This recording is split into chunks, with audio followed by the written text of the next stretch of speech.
prayers to go out to a member of my family that I lived with in Norway so many years ago and visited this spring.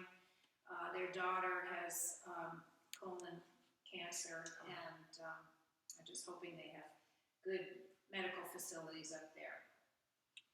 Lord, hear our prayers. I want just prayers for the orthopedic surgeons that we have in the area. 3 weeks out of my broken leg, and I can't believe I can walk on it already. So prayers for healing, but also next week I won't be here again because we're bringing Leilani off to Camp Foss again for 2 weeks. So prayers that she has a wonderful time. Lord, hear our prayers. In prayers, my husband's going back to work part-time starting tomorrow. That's great. Lord, hear our prayer. I actually have a happy note too. Yesterday we were supposed to have a wonderful, there were 50 people coming to a 75th birthday party for a friend of ours, family friend, and we got a phone call about 10 o'clock saying he has COVID. It's a mild cold. So my sister in North Havel said, everybody, because it was a potluck, everybody bring your food and come down to my house. So we had over 20 people at her house with oodles of food, and we had a wonderful family day, even though Dan has COVID. But we sent him pictures and signs saying, happy birthday, Dan. Lord, hear our prayers. I'd like to shout out to the town celebration last weekend. I thought that was such an explosion of joy and just enthusiasm for being out, being able to casually talk with people, and the fireworks are amazing, the music was amazing. I even saw Paula dancing with her grandson. Lord, hear our prayers. Hearing no more prayers. Like prayers for all those who are going around Washington 2 weeks. Lord, hear our prayers. I'd like to take a moment in silent prayer for all the joys and concerns we have not given voice to.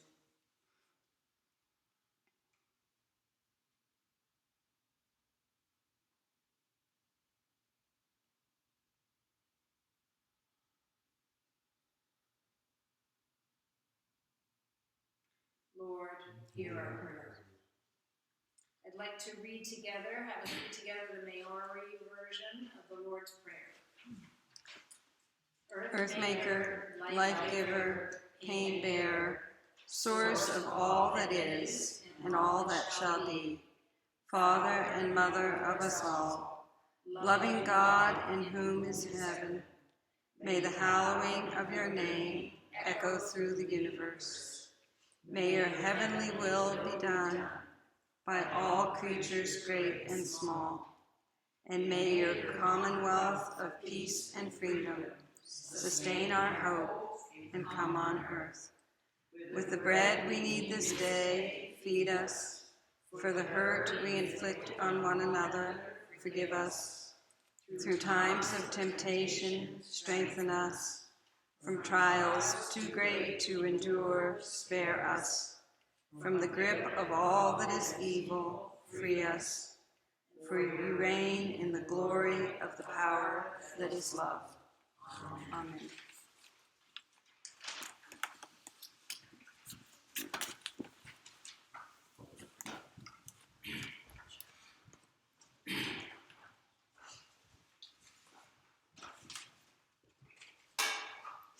Freely we receive the simple gifts of this church. Freely give in support of our community and its selfless actions inside these walls and out.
to strengthen the universal need to bond together hand in hand.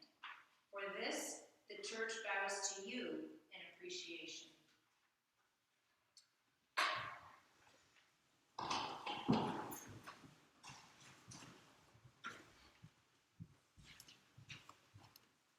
Next we'll sing in the New Century Hymnal 329.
Our next reading is on love from the prophet Quran.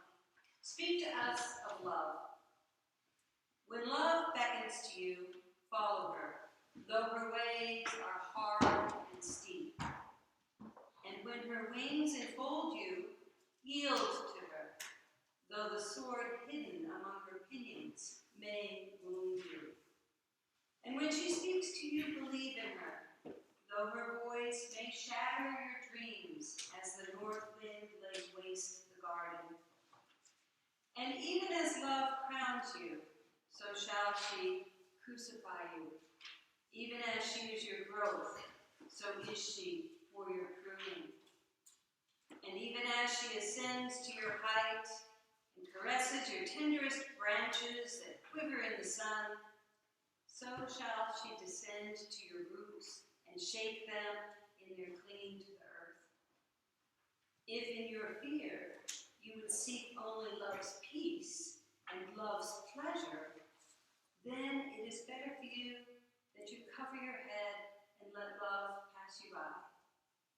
To remain in the seasonless world where you shall laugh, but not all of your laugh, and weep, but not all of your tears. Here ends that.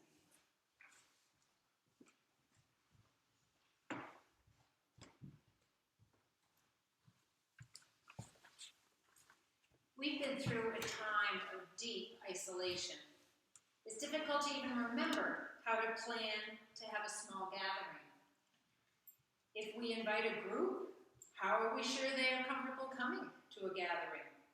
And what is that recipe we used to use at all our potluck dinners? Exactly what is the recipe for comfort in this world full of woe?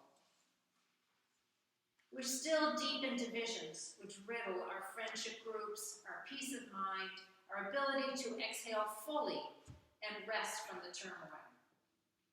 Now, more than ever, we need to feel we're part of the world, something which has been difficult to embrace these last couple of years. Like a child left out in the cold, or left out of nurturing love in its youth, we grow edgy, sad, acting or speaking out in anger and rage. The undercurrent restlessness we all feel as a society is palpable. Just look at the upsetting news. Today I highlight something we mostly keep silent. We need to acknowledge the ripple effect of bad news, controversial politics, and other negative factors in our modern world which result in our inner unrest. I see 3 levels of companionship needed for us to feel whole and function as healthy, kind human beings. Spiritual companionship, feeling that we're part of a larger, powerful force, no matter what we call it, God, nature, Allah. Human companionship, allowing us to come closer to, allowing others to come closer to us, and being a good friend and kind to strangers, feeling the warmth of humans, being human all around us. And self-companionship, being good to ourselves to add to our own overall health. As Robin read, spiritual companionship is highlighted in the 23rd Psalm. The Lord leads me beside still waters. He restores my soul. I grew up in a traditional Unitarian church. My parents' social life revolved around the other parishioners. There were offshoots in the form of square dance groups and sewing circles. Suspiciously, there was a lot of social drinking there too. Mm-hmm. My friends were my friends' parents. Their friends were my friends' parents. It was a comforting satellite society from the school ties. In our church, we as 3rd graders got Bibles, which I was so proud to get mine, and I even have mine right here. It's a little frayed, but so mine. It seems that nothing terrible happened to us back then. Old people died, kids appeared at Sunday school healthy and happy. Our strength of community was never tested at that time. Last Christmas, I had to be in Boston to pick up my husband Steve at Logan. So I arranged to go back to my church for Sunday service. I'd not been there since my dad's memorial in 2005. The sense of belonging overwhelmed me when I walked in. The people looked different, but I felt I was home. When they started sharing and lighting candles, I got up and talked about losing my son Ronnie. My eyes blurred with tears and shaky voice. I told them how much it meant to me to be in those walls again. That same rose window up front. It brought calm just to sit in the same pews. I feel the same in this church. All the events, Christmases, phases of my life which have passed while coming here over the last 40 years. I have experienced life's trauma, and this has been a sanctuary for me. But spirituality goes beyond a church. Taking time to watch a sunset, meditate, the repose in a corner with a good book, like a cat, in a sunny chair midwinter. All these are spiritual moments, so important for us to make room for them, cherish them, protect them, especially now. Human companionship is highlighted in Paula's reading from the prophet. When love beckons you, follow her, though her ways are hard and steep. It's been easy to address the introvert in all of us to slide comfortably into isolation when COVID thrust us into it. Some of us love the simplicity of cutting social activities down more than others. I've enjoyed it in some ways, but now crave to see friends and extended family. We three, Carol and Steve and I, dyed Easter eggs, which we hadn't done in years. Ate dinner together every night, and we played a lot of gin rummy. Still, in retrospect, I wish we had taken the time to be even more together. Now that that opportunity is gone and we're fully in swing of active lives, it seems that that was an opportunity that we could have made more of. In the absence of a normal social life, we grabbed onto each other. To allow others into one's space and heart is not always easy. This modern age has put a crimp on personal contact. Not only COVID, but social media seems to have replaced the in-person togetherness. Spontaneous meetings happen in stores and parks, but even now, often with masks. Our young people have suffered the most, losing the chance to develop youthful friendships naturally, as us older ones did. We need each other. With COVID still looming, we can't literally reach out our hands to one another, but we can figuratively. Let's take upon ourselves to call or email someone in our lives that we meant to connect to in the coming weeks. Last week, I took a day to drive over to Vermont to visit two longtime college friends. At first, it seemed like a huge imposition on my bulging schedule of nonprofit work, hiking and biking. But it ended up to be more of a gift to myself than to them. I closed my computer, got in my car with my tent, and drove away from all my projects and cares. Then I had to double time it to get this sermon done when I got back, but it was worth it. We need our friends and family to keep feeling loved. It's up to us to put out the effort, then we reap the benefits, the warmth, the feeling of belonging that we all so desperately need. Self-companionship is expressed multiple times in the Desiderata by Max Ehrman. He says, beyond a wholesome discipline, be gentle with yourself. This is an area we don't talk about except usually with our therapists or very closest friends. Who is going to fill the void we feel if we're sad or not connected? Others can temporarily, but it's really ourselves who can generate a good feeling inside that will carry us over the chasms of depression, bad news, and conflicting politics. We need to nurture that in ourselves. Like growing a garden, it takes planting the seed, like deciding to do a daily yoga routine, no matter how short, then caring for the sprout once it appears. Keep up the practice so the long-term benefits can accumulate. We need to continue positive activities for ourselves. No one else is responsible for our happiness.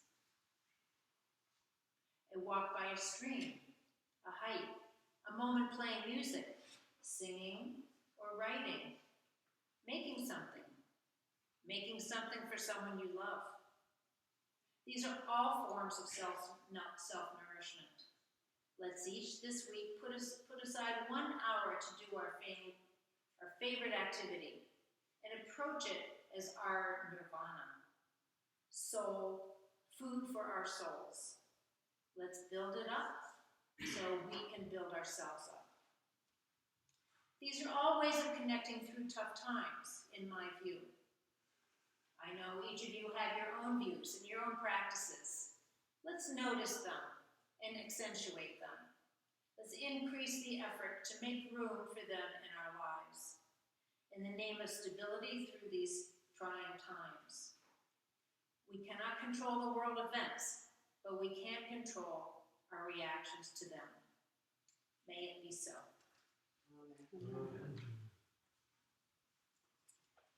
Now, our closing hymn is number 677 in the chalice hymnal, which is the red one. Or blue. Or blue. Has a sticker on it. Chalice hymnal. 677.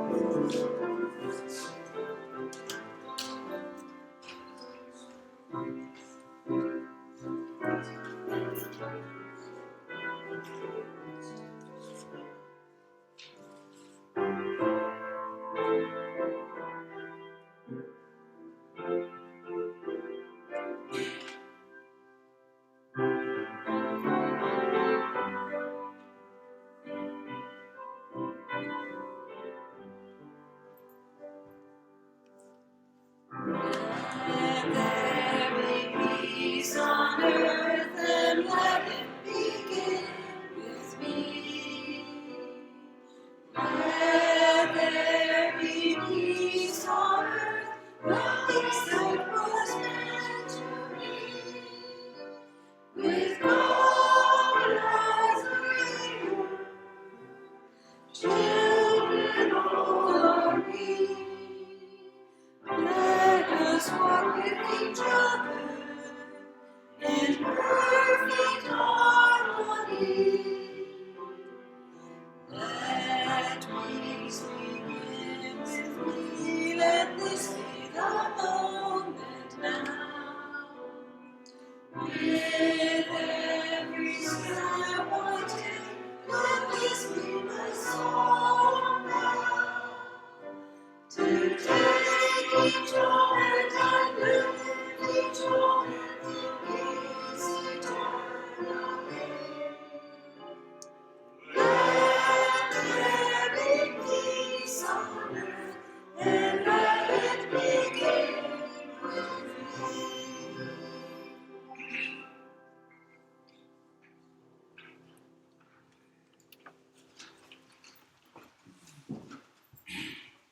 Our benediction is also from the Desiderata.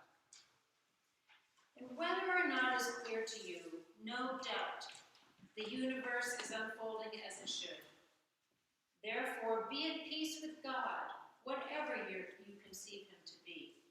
And whatever your labors and aspirations in the noisy confusion of life, keep peace in your soul. With all its sham and drudgery and broken dreams, is still a beautiful world.